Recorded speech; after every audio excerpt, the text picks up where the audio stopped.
అమీర్పేట హాస్పిటల్కి నేను అక్కడికి వెళ్ళాను. అక్కడికి వెళ్తే సూర్యం కుటుంబం దుఃఖంలో ఉండు. కొద్దిమంది అభిమానులు, ఎందుకంటే ఆ వార్త ఎవరికి పెద్దగా చేరలేదు. ఆనాటి ప్రభుత్వం పోలీసులను పిలిచింది. పోలీసు వాహనాలు అన్నీ వచ్చినాయి, రోడ్లు క్లియర్ చేస్తుంది. అన్నను అంటే శవాన్ని అంబులెన్స్లో తీసుకెళ్ళి వాళ్ళ ఇంటి దగ్గర పెట్టి సాయంత్రానికి అంతా వారి దహన సంస్కారాలు పూర్తి చేసి గద్దరన్న పుట్టిండు, గద్దరన్న గలం విప్పిండు, గద్దరన్న పోరాటం చేసిండు, గద్దరన్న ఈ సమాజానికి ఎంతో సేవ చేసిండు. గద్దరన్న మరణం ఈ సమాజానికి తీరని లోటు అని సమాజానికి చేరకుందని ఈ కార్యక్రమాన్ని పూర్తి చేసి చేతులు దులుపుకోవాలని ఆలోచన చేసి నేను సూర్యంతో మాట్లాడి ఏం జరుగుతుంది సూర్యమని అన్న, నాకైతే ఏం ఆలోచన వస్తలేదు, నాకేం తప్పలేదు, మీరు ఎట్లా చెప్తే అట్లా. సరే మంచిది ఉందని నేను ఎమ్మెల్యే కమిషనర్ గారిని వీళ్ళకి అధికారులు మాట్లాడుతుంటే లేదు సార్, వారింటికి తీసుకెళ్ళి సాయంత్రం లోపల దహన సంస్కారాలు చేయాలి. అప్పుడు నిర్ణయించుకొని సూర్యుడికి చెప్పి, లేదు గద్దరన్న ఒంటరి కాదు, గద్దరన్న ఒక్కడు కాదు, గద్దరన్న మనం అందరం ఉన్నాం. గద్దరన్న ఈ తెలంగాణ సమాజం 4 కోట్ల ప్రజలకు సందర్శనార్థం. ఎన్టీ రామారావు గారు చనిపోయినప్పుడు ఎల్బీ స్టేడియంలో ప్రజల సందర్శనార్థం పెట్టినప్పుడు, గద్దరన్న మరణించినప్పుడు ఎల్బీ స్టేడియంలో ఎందుకు ఈ తెలంగాణ సమాజానికి ఆయన అభిమానులకు దేశంలో ఇతర రాష్ట్రాలు ఇతర భాషల వాళ్ళు ఎంతో మంది గద్దరన్న అభిమానించే వాళ్ళు ఉన్నారు. వాళ్ళందరి సందర్శనార్థం ఎల్బీ స్టేడియంలోనే గద్దరన్న ప్రజలకు అందుబాటులో పెట్టాలి, చివరి చూపు ప్రజలకు అందించాలి అని చెప్పి నేను బండి ముందర నా బండి పెట్టి గద్దరన్న అంబులెన్స్ని ఎల్బీ స్టేడియంలోకి తిప్పుకొని వచ్చినారు. ఇక్కడే వేదిక మీద మా మిత్రుడు కాలేజీ సహచరుడు పృథ్వీ ఉన్నాడు,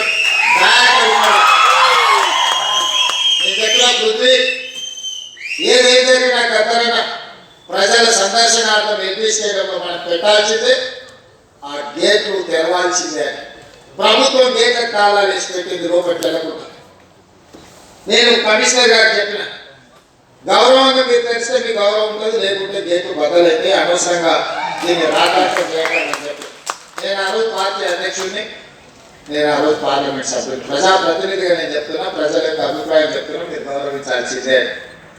వాళ్ళు మీద మేషాలు లెక్క పెట్టుకుంటే ఆ తాళాలు తెప్పించి అజయ్ కుమార్ యాదవ్ అందరికీ సిటీలో ఉండే శ్రేణులు అందరినీ కూడా అక్కడ పిలిపించి తెప్పించి అక్కడికి అంబులెన్స్ తీసుకెళ్ళి అక్కడ పెట్టి అక్కడనే టెంట్ వేసినాం, అక్కడనే కూర్చేసినాం, అక్కడనే బెంచ్ తీసుకొచ్చినాం, అక్కడనే ఏర్పాట్లు అన్ని అప్పటికప్పుడు చేసి గద్దరన్న అక్కడ పెట్టి రాత్రి మొత్తం మేమందరం అక్కడ నిలబడి తెల్లారి ప్రజలందరూ లక్షలాది మంది వచ్చి గద్దరన్నను చివరి చూసి ఆయనతోని వాళ్ళకు ఉన్న అనుబంధాన్ని మధుర స్మృతులను గుర్తు చేయడమే కాకుండా ఆయన స్ఫూర్తితోని కవులు కళాకారులుగా గాయకులుగా రాణించిన వాళ్ళందరూ ఆయనకు నివాళులు అర్పించడానికి వాళ్ళు పాడిన పాట అక్కడి నుంచి మేము పాదయాత్రలో వారి చివరి శవయాత్రలో మేమందరం నడుచుకుంటూ పాల్గొని ఒక వీరుడు మరణించిన ఆ స్ఫూర్తి మనలో ఉంటుంది అని చెప్పి ఆ రోజు వేలాది లక్షలాది మంది ఆ చివరి అంతిమయాత్రలో పాల్గొని గద్దరన్న దహన సంస్కారాలు నిర్వహించారు.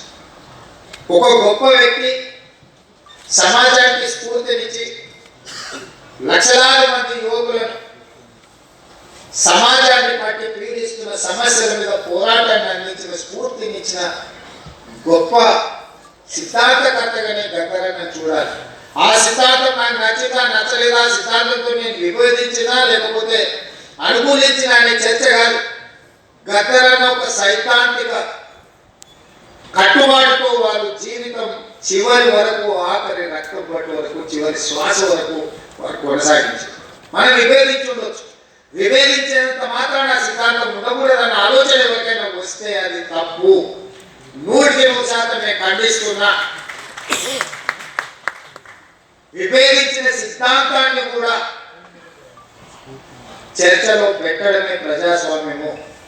ఈరోజు చట్టసభలలో అన్ని రాజకీయ పార్టీలతో పాటు అన్ని రకాల సిద్ధాంతాలకు సంబంధించిన వ్యక్తుల ప్రాతినిధ్యాన్ని డాక్టర్ బాబాసాహెబ్ అంబేద్కర్ గారు అనుమతి ఇచ్చిండ్రు అని అంటే ఆ స్ఫూర్తితో ముందుకు వెళ్ళాలి. అందుకే కేంద్ర ప్రభుత్వం పద్మభూషణ్, పద్మశ్రీ అవార్డులను ప్రకటించాలని రాష్ట్ర ప్రభుత్వానికి తెలియజేసినప్పుడు వ్యక్తిగా కాదు, తెలంగాణ రాష్ట్ర ప్రభుత్వంగా ఈ భారతదేశం యూనియన్ ఆఫ్ స్టేట్స్. ఏ ఒక్క వ్యక్తి యొక్క రాజ్యం కాదు, రాజ్యాధికారం కాదు. ప్రజలు ఎన్నుకున్న ప్రజా ప్రభుత్వాలు, రాష్ట్ర ప్రభుత్వాలు పూర్తయిన కేంద్ర ప్రభుత్వం. రాష్ట్రాలుగా ఎవరికి వాళ్ళు విడిపోతే కేంద్రం అనేది విద్య, కేంద్ర ప్రభుత్వం అనేది విద్య. ఆ వ్యక్తులు గుర్తు పెట్టుకోవాలి. రాష్ట్రాల కలయికనే కేంద్రము ఈ దేశం. రాష్ట్ర ప్రభుత్వాలకు సంబంధించిన మేము ప్రభుత్వ అభిప్రాయంగా మా తెలంగాణ సమాజాన్ని, ప్రజలను స్ఫూర్తిని అందించి గొప్ప ఆదర్శంగా నిలబడ్డ వ్యక్తులకు అందించే పద్మభూషణ్, పద్మశ్రీ అవార్డు ఇవ్వవలసిందే. దానికి ముందు వరుసలో ఉండేవాడు గద్దరన్న, వాటితో పాటు చుక్కా రామయ్య గారిని, అందేశ్రీని, మిత్రుడు గోరెడ్డి వెంకన్నను, జయదీప్ తిరుమలరావు గారి పేరుని ప్రతిపాదించారు. ఇందులో ఏ ఒక్కరు మా పార్టీ కార్యకర్త కాదు, నాయకుడు కాదు, కాంగ్రెస్ పార్టీ సంబంధం లేవాడు.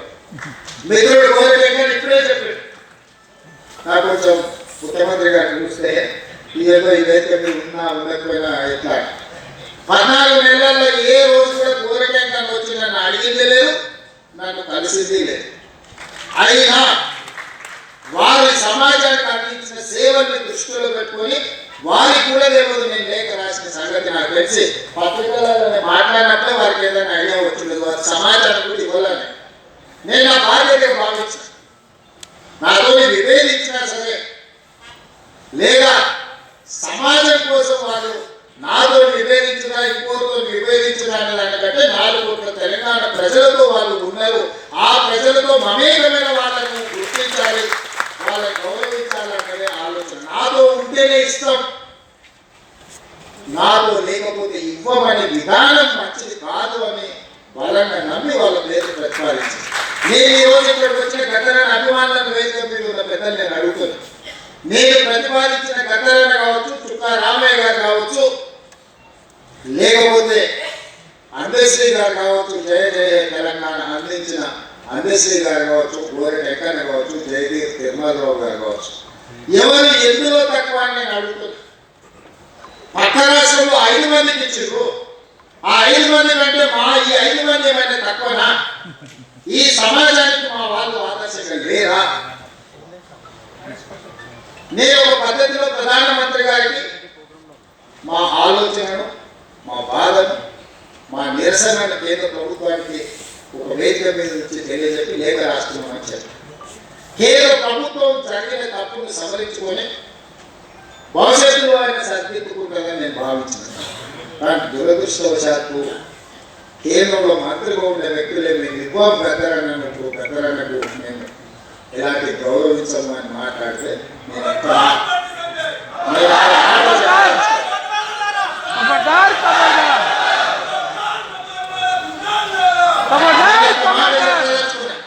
మళ్ళీ ఒకసారి మీరు మీ పార్టీ గద్దరన్నకు వ్యతిరేకంగా, గద్దరన్న గౌరవానికి కించపరచినట్టు మాట్లాడితే మీ పార్టీ ఆఫీసు ఉన్న ప్రాంతానికి గద్దరన్న మీ పార్టీ కార్యాలయం అడ్రస్ రాసుకోవాలంటే గద్దరన్న గల్లీ అని రాసుకున్నా చేస్తారు. మీరు అనుకోవచ్చు ఏం చేస్తాడు ముఖ్యమంత్రి, అవార్డులు మా దగ్గర ఉన్నాయి కదా, పద్మశ్రీలో ఇచ్చేది మీ కదా అనుకుంటున్నావు. కానీ నీ పార్టీ ఆఫీసు గద్దరన్న రాష్ట్రంలో నా సంగతి మర్చిపోవచ్చు. ఈ పార్టీ ఆఫీసు ఉన్న ప్రాంతానికి ఆ కాలనీకే గద్దరన్న పేరు పెట్టి అప్పుడు పేరు రాసుకుంటారు.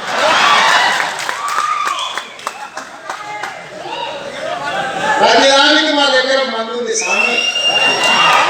ఇంత ముందు అన్నయ్య కూడా గిట్లనే నిరిగింది. గద్దరన్న గేటు బయట కూర్చోబెట్టింది.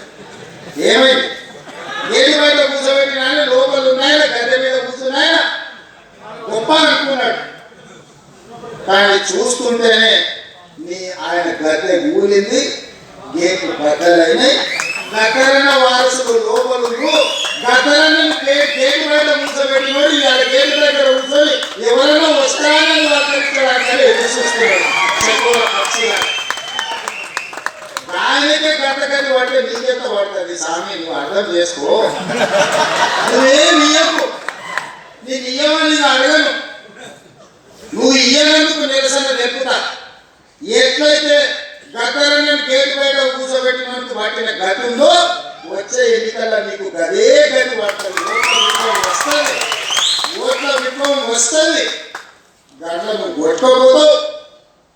మేము గద్దరానికి ఇవ్వాల్సిన గౌరవం కేంద్ర ప్రభుత్వం నుంచి మేమే ఇప్పిస్తాం. రాహుల్ గాంధీతో మేమే మాట్లాడతాం. అడగం, సంతకం పెడతాం. గద్దరాన్ని గౌరవం ఇచ్చాలని కేంద్ర ప్రభుత్వం నుంచి నువ్వు మర్చిపో.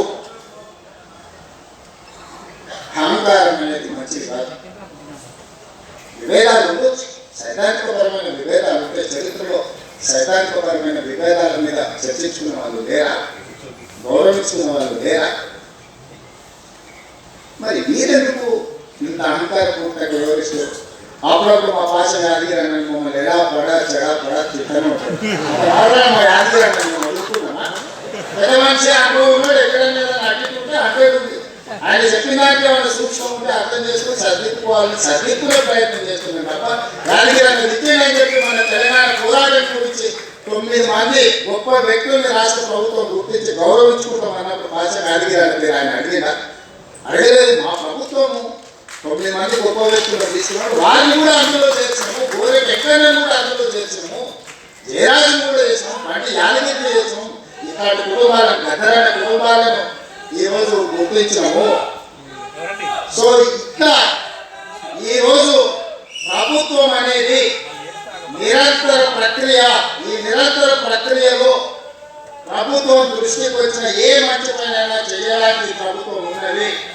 అందుకే ఈరోజు ఈ వేదిక మీద నుంచి నేను ఒకటే మాట చెప్పదలుచుకున్నాను. ఈ ప్రభుత్వం ప్రజలు ఏం కోరుకుంటున్నారో ఆ విధానాలను కొనసాగించడమే మా బాధ్యత. ఇవాళ యూనివర్సిటీలో వైస్ ఛాన్సలర్లను వేసి ఉస్మానియా యూనివర్సిటీకి 100 ఏళ్ళ చరిత్ర ఉంటే 100 ఏళ్ళలో ఒక దళితుడు కూడా ఉస్మానియా యూనివర్సిటీకి వైస్ ఛాన్సలర్ కాలే. మొదటిసారి పంచాయతీ గారికి వేదిక మీద లేకపోతే మాధవరావు గారికి వీళ్ళందరికీ విషయం తెలుసుంటారు. మొదటిసారి ఉస్మానియా యూనివర్సిటీకి అక్కడ చదువుకున్న ఒక విద్యార్థిని ఇవాళ వైస్ ఛాన్సలర్గా నియమించినాము. 100 ఏళ్లలో జరగని ఈరోజు ప్రభుత్వంలో జరిగింది. అంబేద్కర్ యూనివర్సిటీలో రిజిస్ట్రార్గా పనిచేసిన వ్యక్తి ఈరోజు అంబేద్కర్ యూనివర్సిటీకి వైస్ ఛాన్సలర్ అయ్యింది. ఇవాళ యూనివర్సిటీలో వైస్ ఛాన్సలర్ సామాజిక న్యాయాన్ని గుర్తు పెట్టుకొని ప్రతి దగ్గర ఒక క్రమ పద్ధతిలో వాళ్ళు ఎవ్వరు మమ్మల్ని కలవలేదు, ఫైరింగ్ చేయలేదు. అయినా వాళ్ళని గుర్తించి గౌరవించాలనుకున్నాం. ఈ ప్రభుత్వం చేసింది. ఇది సరిపోతుందంటే సరిపోదు, ఇంకా చేయాల్సిన అవసరం ఉంది. మేము చెయ్యాలంటే మీరందరూ మాకు అండగా నిలబడాలి. ప్రొఫెసర్ పురుషోత్తం హైయర్ ఎడ్యుకేషన్ వేసిన చోట ప్రొఫెసర్ పురుషోత్తం అందరినీ హైయర్ ఎడ్యుకేషన్లో వారిని పొలిటికల్ జేఏసీకి వారు చేసిన సేవల్ని గుర్తించి ప్రొఫెసర్ పురుషోత్తం గారిని వేసిన. ఆయన కూడా నన్నేం అడగలేదు. ఎవరెవరికైతే బాధ్యత ఇచ్చిందో ఏ ఒక్కరు కూడా ఈ ప్రభుత్వానికి వచ్చి విజ్ఞప్తి చెయ్యలేదు. ప్రభుత్వమే బాధ్యతగా భావించి వీలైనంత మేరకు మంచి చేయాలని ఆలోచనతో నా సహచర మంత్రివర్గ సహకారంతో నేను ఏది ప్రతిపాదన చేసిన నా మంత్రివర్గ సహచరులు ఎవ్వరు రెండవ మాట మాట్లాడకుండా నేను మొదలు పెట్టగానే మా ఉప ముఖ్యమంత్రి గారు దాన్ని ముందు కొనసాగించి ముఖ్యమంత్రి గారు చేస్తున్న ప్రతిపాదన సమంజసమైంది అని చెప్పి దానికి ఆమోదం చెందే విధంగా ఈరోజు ప్రభుత్వం నిర్ణయాలు తీసుకుంది. అందుకే మిత్రులారా, వ్యక్తులు అగౌరవపరుస్తానో, వ్యక్తులు గద్దరాన్ని గుర్తించనని మాట్లాడతామో గద్దరాన్ని గౌరవం తగ్గదు, ఇవన్నీ తగ్గదు. కోహినూరు డైమండ్ ఎక్కడున్నా దాని విలువ దాంట్లో. నేను చచ్చినా దాని విలువలో ఏం తేడా లేదు. గద్దరన్న బతికున్న గద్దరన్న చనిపోయిన ఆ స్ఫూర్తి మన గుండెల నిండా ఉంటుంది. గద్దరన్న గౌరవం 10 పెరుగుతుంది తప్ప ఆనాడు మహాత్మా గాంధీని మీరు గౌరవించగలరు, గద్దరన్న గౌరవిస్తారని నేనెందుకు అనుకుంటాము? మహాత్మా గాంధీని పొట్టనబెట్టిన వ్యక్తుల గురించి ఎక్కువ మేము ఆశించడం, ఎక్కువ యాచించడం ఏది రెండు తగదు. ఖచ్చితంగా తెలంగాణ రాష్ట్ర ప్రభుత్వం గొప్ప వ్యక్తులను ఎప్పుడు గౌరవించుకుంటుంది. వాళ్ళ గౌరవం తగ్గకుండా ముందుకు తీసుకువెళ్తాం. ఈ వేదిక మీద నుంచి వెన్నెలమ్మను ఏదో సాంస్కృతిక సాధి చైర్పర్సన్గా నియమించడం అనేది అది వాళ్ళ హక్కు, ఎవరేమి ఇచ్చింది కాదు. వారి గద్దర్ కూతురుగా వారికి ఆ కళాకారుల బాధ వారి కుటుంబానికి తెలిసి అందరికంటే గొప్పగా. అందుకే నేను బాధ్యతగా భావించి వెన్నెలమ్మ కూడా జీవో ఇచ్చేవారు నాకు తెలిసి తెలియదు. ఆ కుటుంబాన్ని కూడా జీవో చూసుకున్నాకనే ఆవిడ కూడా చాలామంది నాయకులు అడిగింది, నాయకులు ఇయ్యలేదు. చెప్పిన ఇది నాయకులను నియమించే కుర్చీ కాదు, ఈ సానుభూతితో వాళ్ళ పట్ల కుటుంబ సభ్యులు భావించే వ్యక్తులకు ఇవ్వాల్సిన స్థానం అని చెప్పి గద్దరన్న బిడ్డను మన సోదరిగా భావించి మేమందరం నియమించినాం. ఈరోజు ఇంతమంది ఇక్కడికి వచ్చి గద్దరన్న స్ఫూర్తిని కొనసాగించడానికి, గద్దరన్న ఆనాడు గద్దరన్న పాదయాత్రలో వారి ప్రజల దగ్గరికి వెళ్ళినప్పుడు, వారు నడిచినప్పుడు వారి దృష్టికి తీసుకొచ్చిన సమస్యల్ని పరిష్కరించడానికి ఈ ప్రభుత్వాన్ని ఆశీర్వదించండి, ఈ ప్రభుత్వాన్ని ముందుకు నడిపించండి, అవసరమైనప్పుడు సలహాలు సూచనలు ఇవ్వండి. ఎప్పుడు మీ సలహాలు సూచనలు తప్పకుండా ఈ ప్రభుత్వం పాటిస్తుంది. కంచె ఐలయ్య గారు సూచన చేస్తే వీరనారి చాకల ఐలమ్మ పేరు మీద యూనివర్సిటీ, మహిళా యూనివర్సిటీ పెట్టుకోవడం జరిగింది. ఒకే మాటలో విషయంలో మాట్లాడితే తక్షణమే నిర్ణయం తీసుకున్నాం. సురవరం ప్రతాప్ రెడ్డి గారి పేరు పెట్టుకోవాలి అన్నాడు. మనకు విముక్తి కోసం పోరాటం జరిగిందంటే చెప్పి మనం ఇప్పుడే దాని మీద కూడా నిర్ణయం తీసుకున్నాం. సో ఈ సమాజానికి అవసరమైన నిర్ణయాలు తీసుకోవడంలో ఈ ప్రభుత్వానికి భేషజాలు లేవు. ఎవరైనా తెలంగాణ సమాజానికి ఉపయోగపడే సలహా సూచన ఏదిచ్చినా ఈ ప్రభుత్వం పాటిస్తుంది. గద్దరన్న గౌరవం పెంపొందించే విధంగా ఈ ప్రభుత్వం ముందుకు వెళ్తుంది అని చెప్పి మీ అందరూ తెలియజేస్తూ మీ అందరి దగ్గర సెలవు తీసుకుంటుంది.